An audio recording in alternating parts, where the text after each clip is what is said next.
Hello students of 10th class, स्वागत आप सभी का आपके अपने चैनल एग्जाम हट पे। और आज हम आपके लिए लाए हैं आपकी इकोनॉमिक्स का lesson number 4, globalization in the Indian economy, भारतीय अर्थव्यवस्था में वैश्वीकरण। तो जल्दी से अपनी कॉपी पेन लेके बैठ जाइए और जितने भी कंसेप्ट हैं वो सारे एनसीईआरटी बुक के अकॉर्डिंग है, तो आप इन्हें नोट कर लीजिए और अपने सेल्फ नोट जो है प्रिपेयर कीजिए ताकि आपको बाद में इस चैप्टर को रिवाइव करने में कोई दिक्कत ना आए। Globalization in the Indian economy.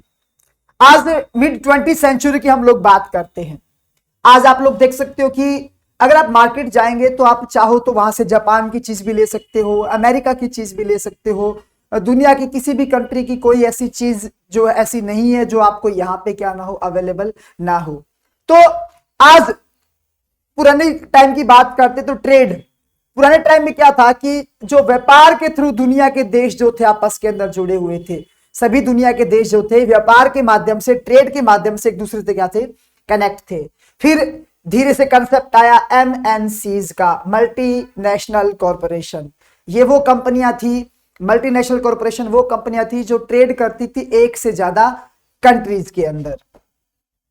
सो कुछ एमएनसीज के नाम देख लीजिए आप लोग, जो है विदेशी कंपनियां जो है, जो आप अपने भारत में क्या कर रहे हैं, यहां पर इस्तेमाल कर रहे हैं। आप लोग एप्पल के आईफोन इस्तेमाल करते हो जिसे स्टीव जॉब्स ने 1976 में सेटअप किया था। कोका कोला आप लोगों ने सुना होगा, बहुत ज्यादा हम लोग यूज करते हैं। 1886 में इसका ऐसा ब्रिक्स कैंडलर ने शुरुआत की थी। थम्स अप, फैंटा, माजा, ये जो ब्रॉड जितने भी हैं वो सारे वो है इसी कंपनी के हैं। नेस्ले की बात करूं, चॉकलेट्स हैं, पाउडर आते हैं, किटकैट आती है, जितने भी नेस्ले के प्रोडक्ट आते हैं ये सारी क्या है, विदेशी कंपनियां जो 1912 के अंदर बनी थी।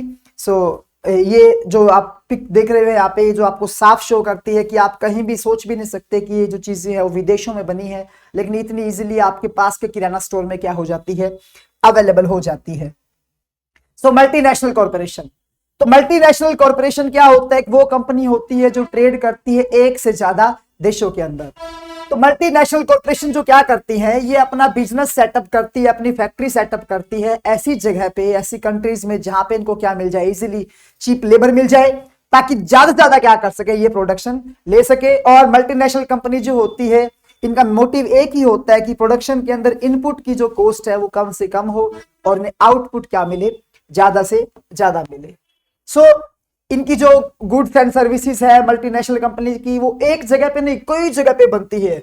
और क्योंकि इनका जो प्रोडक्शन होता है बड़ा कॉम्प्लेक्स वे में है, सपोज कीजिए जहां पे इनको कच्चा माल इजीली मिलता है वहां पे ये फैक्ट्री सेटअप कर देंगे।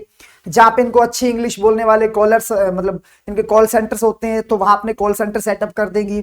बाद में अगर इनको कंबाइन करना है पूरी सामान को, इनका प्रोडक्ट होता है वो एक जगह पे नहीं कई जगह से तैयार होता है और लास्ट में फाइनली आके एक जगह पे क्या हो जाता है, उसे असेंबल कर देते हैं। तो ग्लोबल मार्केट पे क्या करते हैं, ये काम करते हैं। सो आज दुनिया जो है वो इंटरलिंक हो चुकी है आपस में, किसके थ्रू, ट्रेड के थ्रू।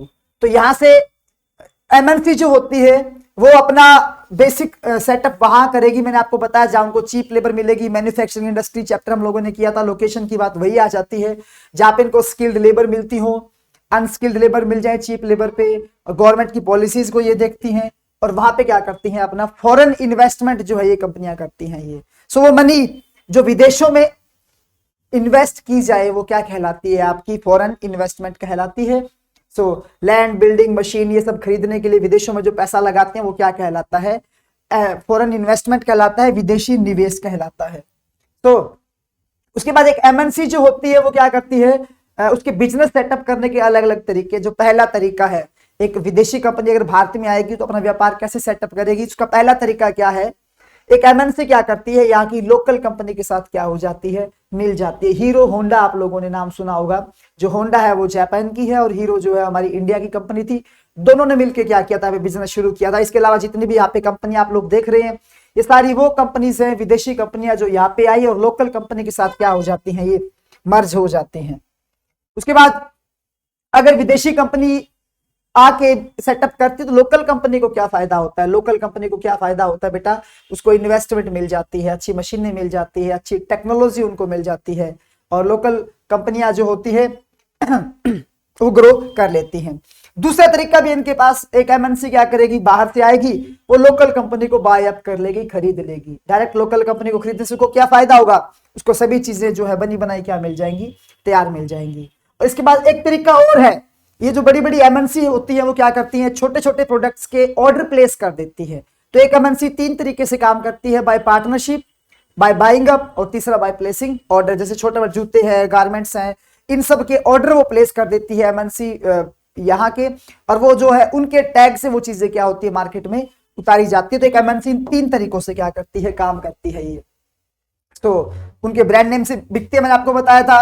एमएनसी के पास स्पेशल पावर होती है कि वो price, quality, delivery, labour condition को क्या कर सकती है, डिटरमाइन कर सकती है।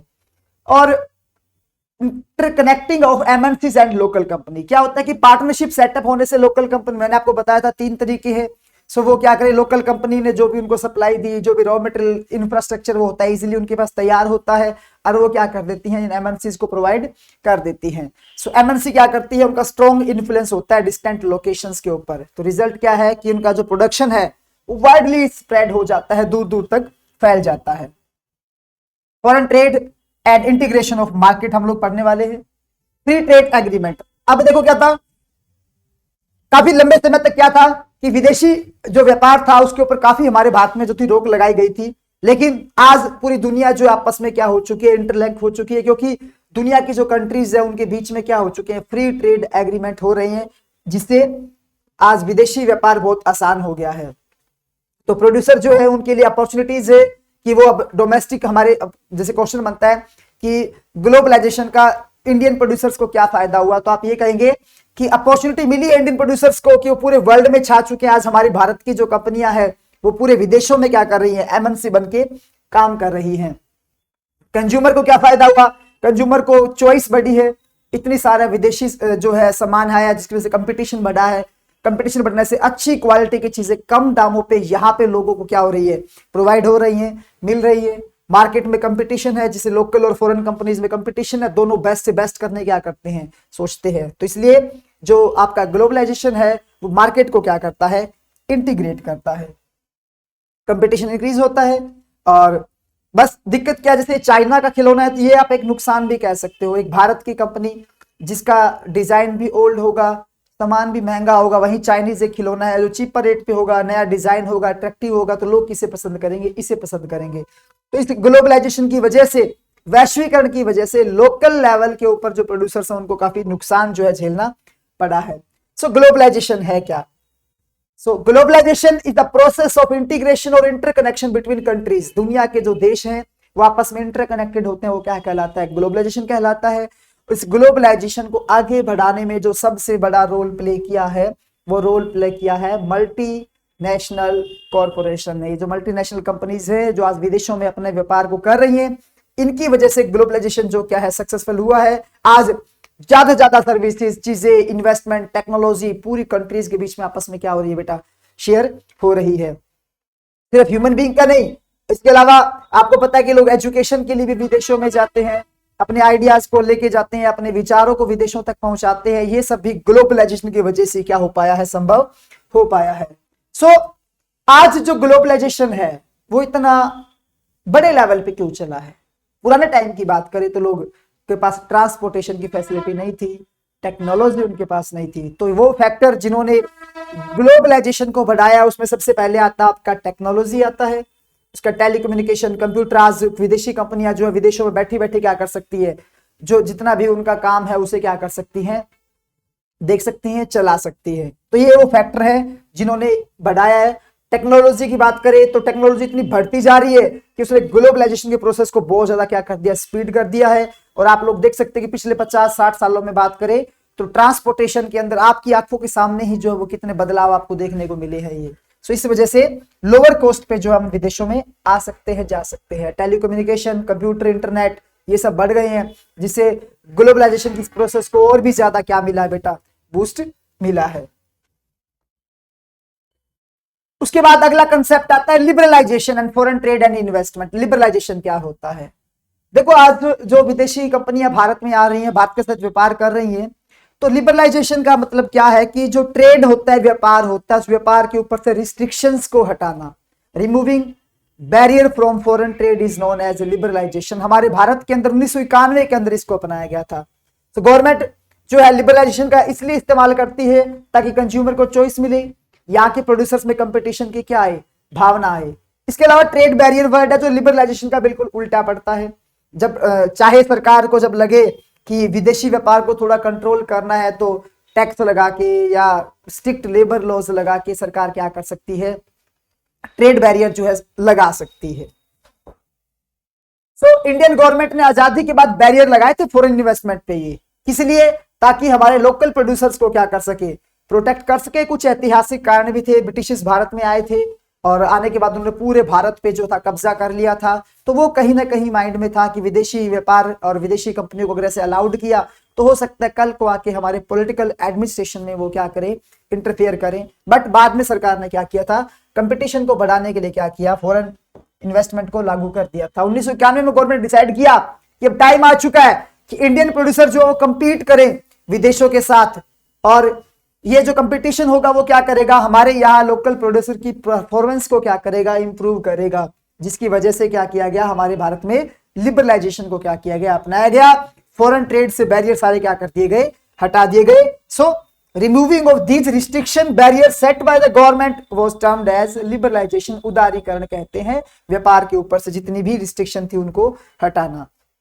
उसके बाद WTO, अब वर्ल्ड लेवल पे ये ऑर्गेनाइजेशन बन चुका है, एनसीईआरटी के अकॉर्डिंग चल रहा है। आप लोग देख सकते हैं अपनी किताब के अकॉर्डिंग चल रहा है। हमने जितने भी कंसेप्ट लिए हैं आपके जो बुक की हेडिंग्स है उसके अकॉर्डिंग चल रही हैं। वर्ल्ड ट्रेड ऑर्गेनाइजेशन WTO, ये एक ऑर्गेनाइजेशन जो था वो आज दुनिया के देश जो आपस में व्यापार कर रहे हैं तो उसको कंट्रोल करने वाली किसी एक संस्था की क्या थी, रिक्वायरमेंट थी। उसी को देखते ही WTO जो है क्या होता है, शुरू होता है। WTO एक वर्ल्ड ट्रेड ऑर्गेनाइजेशन है जो विदेशी व्यापार को क्या करता है बेटा, कंट्रोल करता है और ये फ्री ट्रेड को अलाउ करता है। हालांकि थोड़ा सा ये देखने में आया है कि जो डेवलपिंग कंट्रीज हैं या जो डेवलप्ड कंट्रीज है वहीं ग्लोबलाइजेशन का असर जो है वो देखने को मिल रहा है। जो पुअर कंट्रीज है वो अभी भी ग्लोबलाइजेशन से काफी क्या है, दूर है। हालांकि WTO पूरी कोशिश कर रहा है। तो ग्लोबलाइजेशन के भारत में इंपैक्ट क्या पड़े, कंज्यूमर उपभोक्ता पे क्या इंपैक्ट पड़े, हम लोग इस बात का डिस्कस कर चुके हैं। कंज्यूमर को चॉइस मिल रही है, इंप्रूव्ड क्वालिटी की चीजें मिल रही है और लोग जो है हायर स्टैंडर्ड ऑफ लिविंग को जी पा रहे हैं। किसकी वजह से, ग्लोबलाइजेशन की वजह से। और प्रोड्यूसर पे क्या पड़े, फॉरेन इन्वेस्टमेंट हो रही है इंडिया में, नई टेक्नोलॉजी आ रही है, मल्टीनेशनल कॉर्पोरेशन बन रही है हमारी इंडिया की। और हाँ, छोटे छोटे प्रोड्यूसर्स को क्या हो रहा है, इसमें बड़ा नुकसान हो रहा है। एम्प्लॉयमेंट अपॉर्चुनिटीज जो है इसने हमें पूरी दी है ये।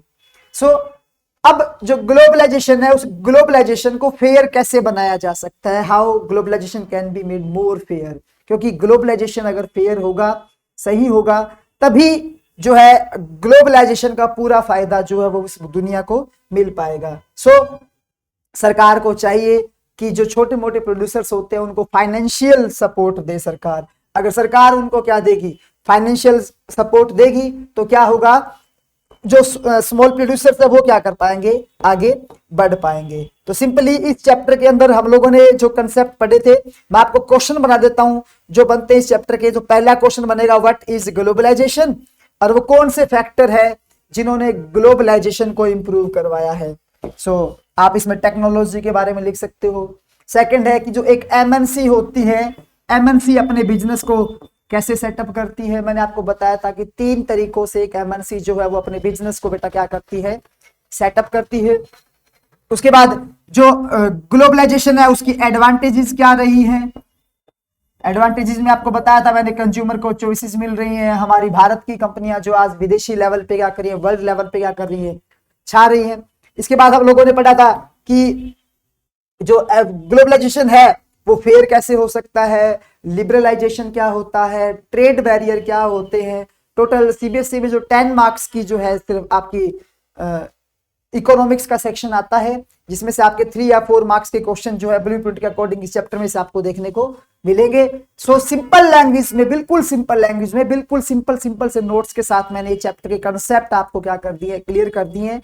अगर आप एक बार NCERT बुक की रीडिंग कर लेते हैं तो उसके बाद मेरे ख्याल से कोई भी ऐसा क्वेश्चन नहीं है इस चैप्टर का जो आप लोग नहीं कर पाएंगे। सो बस आज के लिए इतना ही था। थैंक यू, जय हिंद, जय भारत, और एग्जाम हट चैनल को जरूर सब्सक्राइब करें।